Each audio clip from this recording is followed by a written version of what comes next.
Hello, Becky Duff here. Welcome back to my channel. I am here to continue on talking about the Narnia series. So welcome to my reading vlog. I am just about to hit play on the silver chair. So now we are in the part of the series where we have left the Pevensie children behind, and we are just in Narnia now and seeing what's happening in other areas of Narnia.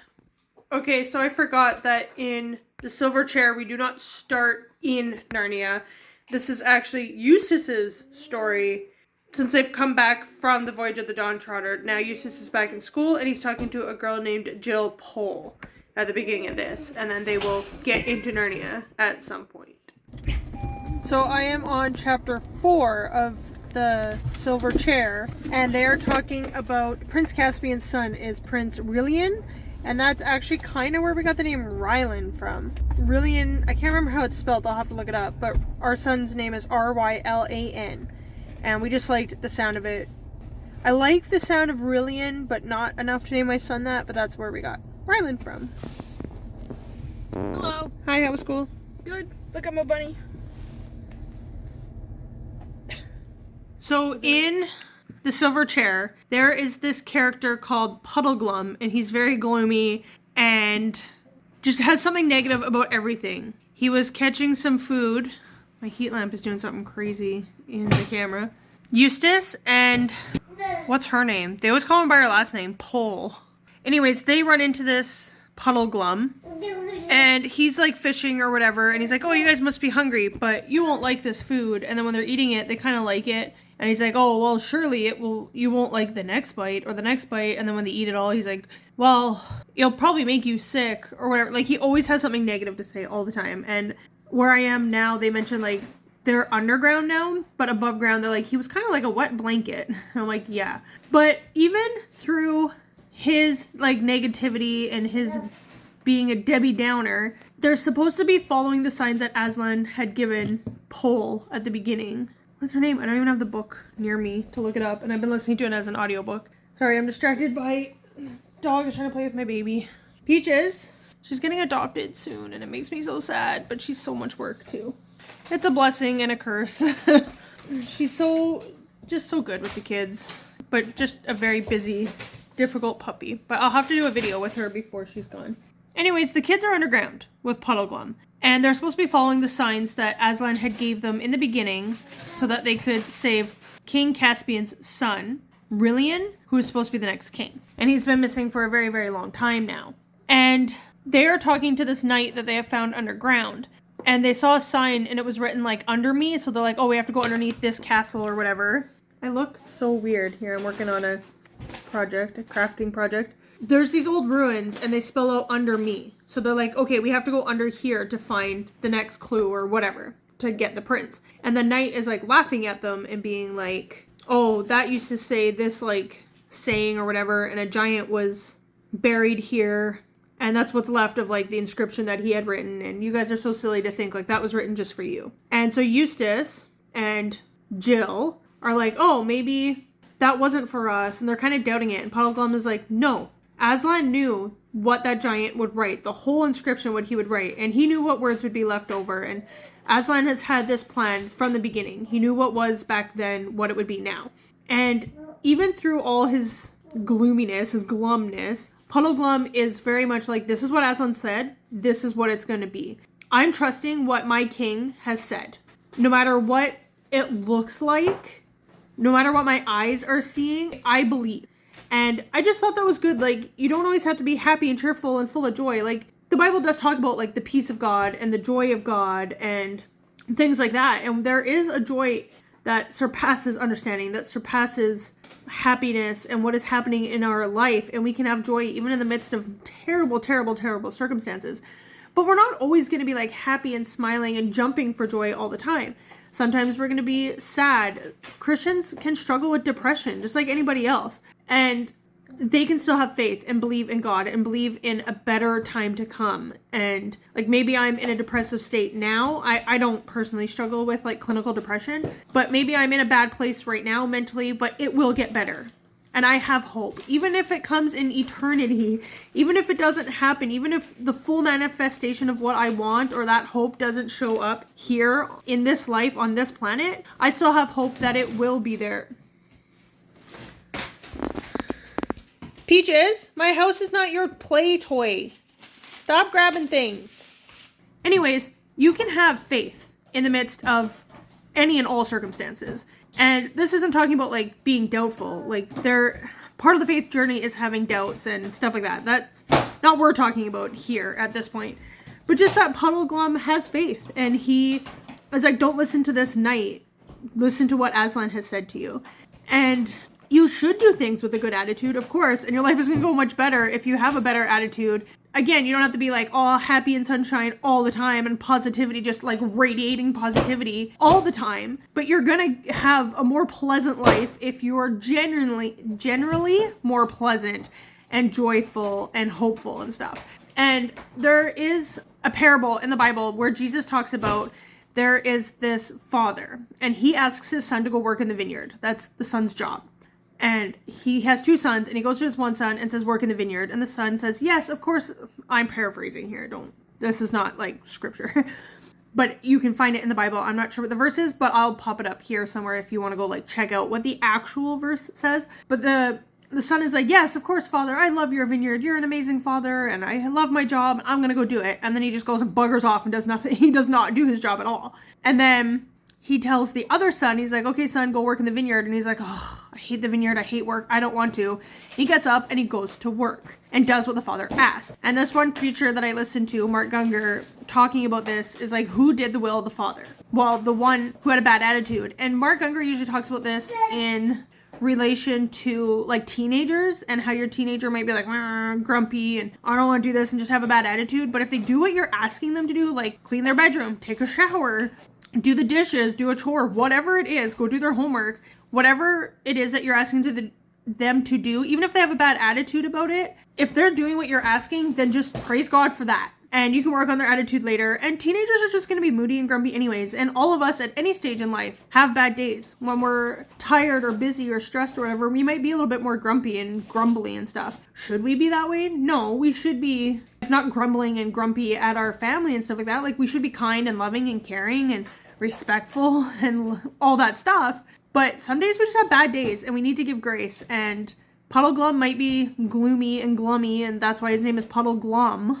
But he has that faith and he's holding strong into that. So I thought that was a good message in the book. Anyways, I'm going to go back to listening to The Silver Chair and working on my cross-stitch bookmark for the Reindeer Readathon. So I was going to do 7 videos, 1 for each book. But a couple of the books don't really have a lot for me to talk about in them. And I was listening to them kind of quickly and a little bit distracted and wasn't fully absorbing all the stories necessarily. These are a reread for me, so it was a little bit easier to allow my mind to wander as well. I'm doing separate videos for The Lion, the Witch, and the Wardrobe, The Voyage of the Dawn Trotter, and I think I'll do The Last Battle on its own. And then I'm going to talk about, I'm just thinking that's 6 books. What book am I missing? Because there's 7 books in total. So I got The Magician's Nephew, The Horse and His Boy, and The Silver Chair. That's 3. The Last Battle's 4. The Lion, the Witch, and the Wardrobe. The Voyage of the Dawn Trotter. I don't know what I'm missing. They all say in here, actually, I think. The Horse and His Boy. Prince Caspian. I did. In the order that I read them in, I think it was The Lion... Let's open it up. Because I'm reading them in publication order, not chronological order. So I read The Lion, the Witch, and the Wardrobe, Prince Caspian, The Voyage of the Dawn Trotter, and then it is The Silver Chair, and then The Horse and His Boy. So... The Silver Chair. I don't know if I've talked about this at all. I think I may have said a couple of things while I was listening to this. But this happens after Voyage of the Dawn Trotter. And this includes Jill is a classmate of Eustace's. So Eustace has come back. He's transformed. He's a better person now. Jill points that out in this book. He's like, you're different now. So he's back from Narnia. It's been about a year, I think, again. And they get pulled into Narnia, Eustace and Jill, because they are being bullied, and they're running away from the bullies. And I did talk about Puddleglum in this, and how he is very gloomy, and depressing, really. But no matter what was happening, he always believed in Aslan and that Aslan would do what he said he would do. If Aslan said it, then it was true. I really liked that message in here. So King Caspian, his son has gone missing, and he's been taken in by this witch, and he is under this curse and this enchantment, and he thinks that he just belongs to the witch in this underground world, and every night he's strapped to this silver chair, and he, like, wakes up, the enchantment comes off of him, and he's like, I'm Prince Aurelian, I think it is, and save me, I don't belong here, all this stuff. And the witch, like, protects him and says, like, it's okay, you go out of your mind. But really, that's the time that he's in his right mind. So Eustace and Jill are called into Narnia to rescue Prince Aurelian. And Jill is given the task of following the signs. And Aslan is telling her, remember the signs. Remember the signs. Repeat the signs to yourself over and over and over again. Does she do it? No, of course. She forgets. She gets busy. She gets caught up in life. And they miss some of the signs. And things take longer than they should. At the end, they get where they need to be. In the end, they are accomplishing what Aslan had asked them to do. When we listen for God's voice and hear what God is telling us to do, our life is going to be easier. It's not going to be perfect. It's not always going to be easy, but we're going to have more joy, more peace, more blessings. It's not always easy following God. Usually it's really, really tough and hard, and we still live in a broken world. But at the end of the day, if you mess up, you are not so powerful that your mess up, your sin, your whatever gets you off track of doing what you know God has called you to do. It doesn't mess up God's plan. It might be harder than it would have been otherwise. It may take longer. There may be more obstacles to go around. God is going to accomplish what he wants to accomplish, what needs to be accomplished. He's going to be able to do it. And he asks you to come along with him and asks for your help and has jobs for you to do, specifically for you. And sometimes we feel like we're just messing it all up, or we had a bad day, or things are just off and feel terrible that day, that week, that month, that year, whatever it is. But we can rest assured that we haven't failed God. He knows. He knows all of it. And even though Jill forgets to keep repeating the signs to herself, and they miss some signs, and things take a little bit longer, they still find Prince Aurelian. They still save him from the curse. They still break him out of the enchantment and get him back to the world and to see his son, or to see his dad, and set things right. So I think that is the message of this book. I don't know what else to say about it. From here, from the silver chair, we move into The Horse and His Boy. Now, this takes place right after The Lion, the Witch, and the Wardrobe, because it's actually taking place during the time that the Pevensie children are in Narnia and are ruling as the High Kings and Queens of Narnia. And he actually runs into this boy. What is his name? Shasta actually runs into Queen Lucy and King Edmund and stuff on his travels. So Shasta is basically a slave in this other, like, country outside of Narnia, and he was, like, put in the river. The little Moses moment happened, and he was put in the river, and this fisherman, like, rescues him out of the river and raises him. But it's not really, like, a loving father-son bond so much. I don't know if it's quite, he's a slave. There's no, like, love between the fisherman and this boy. Between Shasta and the fisherman. And this guy comes along and he wants to buy Shasta. He wants to buy him, so it would be like a slave situation.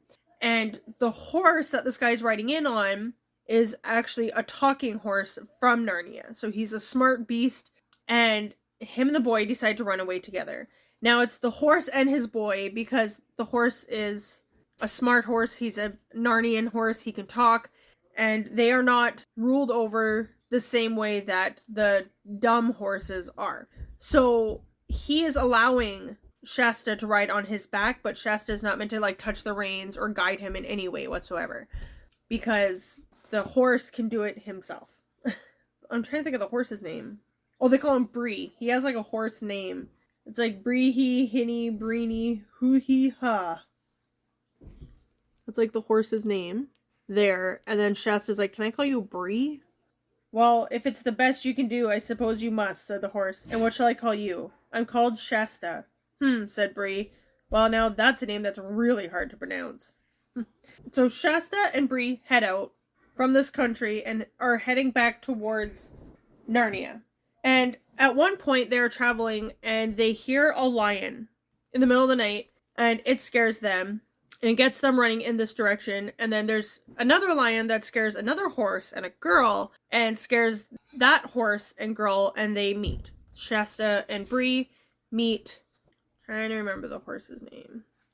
They're leaving Tashban, and I just happened to open up where she's like, my name is Erveus, and she's the only daughter of Kidrash Tarkhan, and he's like some like nobleman kind of person.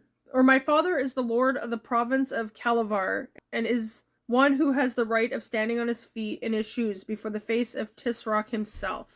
May he live ever. Her mother has died, and her stepmom does not like Erevis, and has asked that she be married off. And Erevis is quite young, they're like 13. And the guy that she's supposed to be married off to is 60 years old. Okay, and her horse's name is Win. I thought it was Win, but it's actually spelled Hwin. See, I listened to it as an audiobook, so I didn't catch this pronouncing of it. But she asked her dad, can I go out? And her horse tells her about Narnia, because she actually goes out to kill herself. This is a children's book. She decided that it'd be better to kill herself than to marry this old man, which is maybe true, but still. Her horse, Win, persuades her to live and tells her all about Narnia. Win tells her, if you were in Narnia, you would be happy, for in that land no maiden is forced to marry against her will. So she decides to return to her father's house and says, oh my father, and oh the delight of my eyes, give me your license or permission to go with one of my maidens alone for 3 days into the woods to do secret sacrifices to Zardina, lady of the night and of maidens, as is proper and customary for damsels when they must bid farewell to the service of Zardina and prepare themselves for marriage. And he answered, oh my daughter, and oh the delight of my eyes, so it shall be. So that's how she escapes. She tells her dad that she's going to go do this sacrifice thing, and is expected to be gone for 3 days anyway, so she's got a little bit of time to escape. So Shasta and Arveus and the two horses meet up. This book, I can't even tell you most of what happens in it. It's very political. A lot of political stuff going on in the lands surrounding Narnia. But there are a few instances where, like, Shasta is put out of the city gates and he's lying among these tombs and he's scared. And he thinks there might be jackals out there, or wild lions, or any kind of beast that could kill him. And there's this cat that comes and is sleeping, like, beside him in the tombs. And then at one point, he hears jackals or something, and then he hears a lion. And then when he looks again, the cat is beside him. Obviously, it's Aslan. But he doesn't know that. He doesn't know Aslan. He grew up in a different country, was never taught anything about Aslan or anything. But the cat is there and protecting him. So when he hears this lion that seems really scary and he doesn't know what's going on, it's protecting him. The lion is protecting him. And there's another part where they're running again on the horses and the lion scratches Arveus. Like, the lion is chasing them. They have all these encounters with lions and cats and stuff. Anyways, the lion chases the horses, scares them, and scratches Arveus. And turns out when he's talking to Shasta is walking at one point in the middle of the night, and there's this lion that's as big as a horse walking beside him and actually protecting him from falling off of, like, a cliff, but he doesn't know that because it's dark out. And he's talking to Aslan. Aslan is like, I was those two lions that you heard chasing you and Arveus originally to get you guys to meet. And it was only one lion. It was just me doing that. And I needed you guys to get together for whatever reason. And then he's like, why did you scratch Arveus? And he's like, that is not for you to know. You're only going to be told your story, right? What's going on with other people? It's none of our business. There's so much out there, like, the Bible says not to get drunk. It doesn't say not to drink. It says not to get drunk. And there's also a verse out there that says, do not be a stumbling block to people. So if you are an alcoholic and you're in recovery and you don't want to drink anymore and you're struggling, it's a temptation to you. And we go out, or I invite you into my home or whatever, and I just crack open a beer, pour a glass of wine, order a drink, and I'm drinking in front of you, that could cause you to stumble. And that's on me. If I know that you're a recovering alcoholic or you struggle with alcoholism, But if I'm just like me and my husband who don't struggle with alcoholism, choose to have a glass of wine with dinner, that's okay. God's not telling us not to drink. But if you struggle with alcohol and you're with us, then we can, for your sake, we can choose not to drink and forego the alcohol that time, right? Not to put that stumbling block in front of you. But other people get so mad and be like, you shouldn't drink ever. You're a Christian. How can you do that? Jesus drank in the Bible. Like, he turned water into wine, the best wine. So in here, Aslan is telling them, this story is for you. This is your story. And if God is telling you something, don't put what God has asked of you onto other people. That's not fair. God deals with each of us in our own way, according to the maturity that we are in our life, in our walk with him. Me and my husband have gone back and forth for the past 15 years about whether or not we should do Halloween, because so many people are against Halloween in the church. And the church we were going to before was very much against Halloween. And it's like the devil's holiday and all this stuff. But me and my husband have never felt uneasy about doing Halloween or having our kids dress up or anything like that. The church we're in now, the pastors and stuff are not vehemently against it. But we have never felt bad about doing Halloween. If God talks to us and tells us don't do Halloween anymore, then that's on us to listen to God. But it's not on us to tell other people not to do that. We need to trust that God is big enough to talk to them when they are ready to hear those messages. And they're wondering, like, Aslan, why would you scare us? Why did you scare the horses? But they had to get somewhere in time to stop, like, this war from happening. And Aslan is like, I put the fear into the horses to get them to gallop faster. So, like, everything that happened to them, even if it was a little bit scary, even if it was uncertain, even if they didn't understand what was happening, it was for a reason. And God's kingdom is like that. It's upside down. It's backwards. It doesn't make any human logical sense. So that is definitely something to keep in mind. And that is the story about the horse and his boy. It's a lot of political stuff and war between this one land and Narnia and stuff. And I can't keep up with all of it. But it takes place while, like I said, Peter, Susan, Edmund, and Lucy are in Narnia and are kings and queens of Narnia. So there's this book, and then The Magician's Nephew is what kicks off everything. This is chronologically the first book. Publication, it's the 6 out of 7 books, and this is how Narnia starts. So there's these two kids, Diggory and Polly. Diggory's mother is very sick, and they go to the country, and he is living with like his uncle and stuff like that, and he meets Polly, who lives next door. It seems like it's like a kind of like a townhouse situation where there's like multiple places together, and they decide to go exploring in the attic and stuff like that, and they think that there's like a room or an empty house beside them, and they're like, it's haunted, it's this, it's that, whatever. And they decide that they want to go check it out, but they miscalculate how far to go along in the rafters to get to the haunted house, the empty room, and end up in Diggory's Uncle Andrew's like study room area. And he has these rings on the table, and Polly's like, oh, I like those are pretty. And he's like, don't touch the green one, here, touch this yellow one. And she vanishes, and Diggory is like, what is going on, bring her back, all this stuff. Well, Andrew considers himself to be a magician, and he's been doing experiments on guinea pigs and stuff, and sending them, he believes, into other worlds, but they can't come back because they're guinea pigs. He can't be like, touch this ring to get back into our world. And he's working with magic he doesn't quite understand either. But he has tricked Diggory into following Polly by not giving her away back either, and then Uncle Andrew doing the best to explain to Diggory as best as he knows how to do this travel, because Andrew's too old and weak and fragile and can't do the trip himself. So anyways, Diggory goes after Polly, and they end up in this world that is just like a bunch of pools. And each pool actually leads into another world. And as they are doing some experiments, what happens is like the green rings bring them back to like that world where the pools are, and the yellow rings pull them into other worlds. I had to run for a minute. What was I talking about? The pools. The worlds. Anyways, they go into this one world, and Diggory gets tempted to ring this bell. They're in a world that's dying, and there's this little poem, The Deplorable World. Make your choice, adventurous stranger. Strike the bell and bide the danger. Or wonder till it drives you mad what would have followed if you had. No fear, said Polly. We don't want any danger.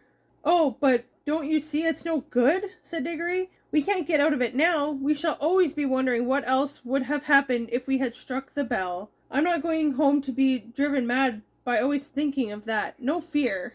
Anyways, they kind of go on back and forth about that. And Diggory hits the bell. And it awakens the witch.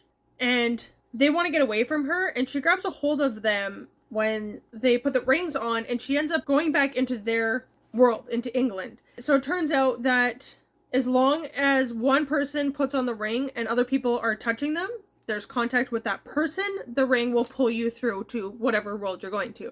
So she ends up in England and she wants to rule that area, that city, that world. And she comes and talks to Uncle Andrew because she realizes that the kids had been using some magic, some power. And she figures that if he's this magician, then she should be able to find him and they can rule together. But turns out that humans on Earth in England are very poor magicians and not what she was expecting. Anyway, she is like evil. She's mean. She's trying to take over England.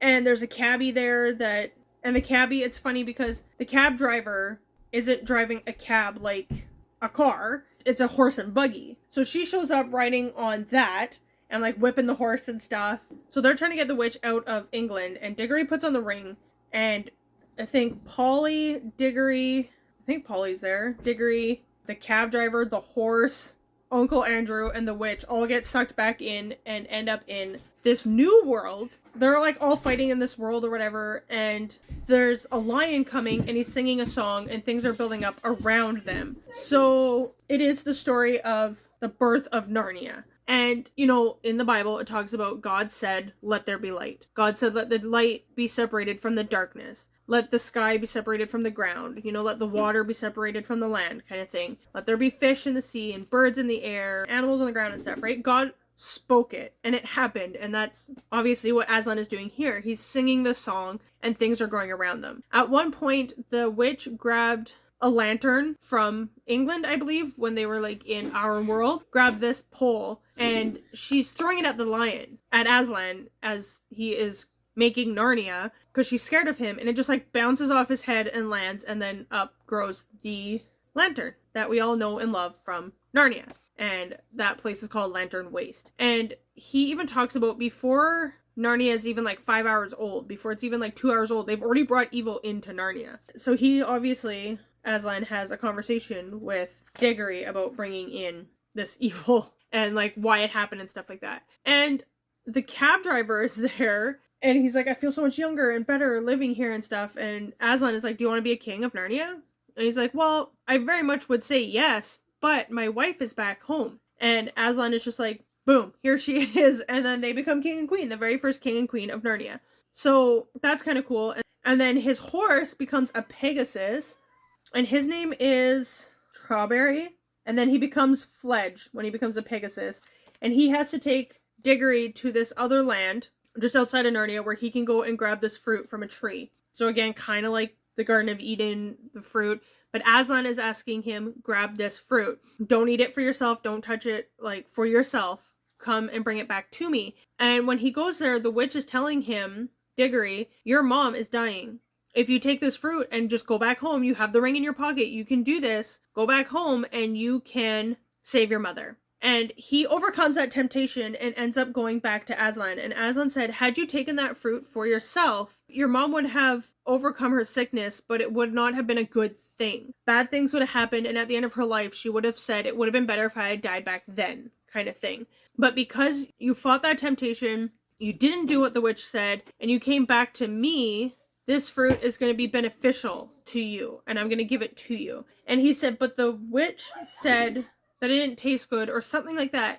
And he said the fruit is good for eating, but because the witch took it when she wasn't supposed to, and it wasn't given to her, like I didn't give her permission to have it, everything is bad, kind of thing.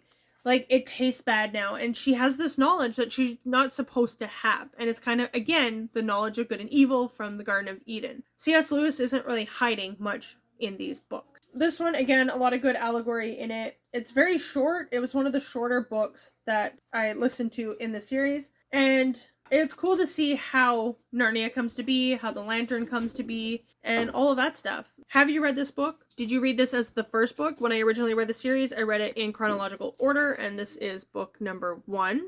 I don't know if it's better to read it first or sixth. I can't decide. I think it's kind of cool to have it as the second to last book because you do get to go back and see the little nods in here to what has already happened in the book. And you're like, oh, this is how this came to be and how that came to be and things like that that you wouldn't pick up on it as the first time reading it. And then you're reading the stuff that happens and then you see the lantern and you might remember that part. But it also talks about in here how the wardrobe is built from a tree from Narnia, or from that apple he brings back into the world, and they plant he plants the apple and they bury the rings and stuff in the real world in England so that other people can't play with the magic, and that tree becomes like old and is ready to die or falls down from lightning strike. Something happens and Diggory takes a piece of that wood and builds a wardrobe out of it, and Lion the Witch in the Wardrobe, of course. So it's cool to see those tiebacks through how this kind of like weaves the story throughout the other books. This is The Magician's Nephew.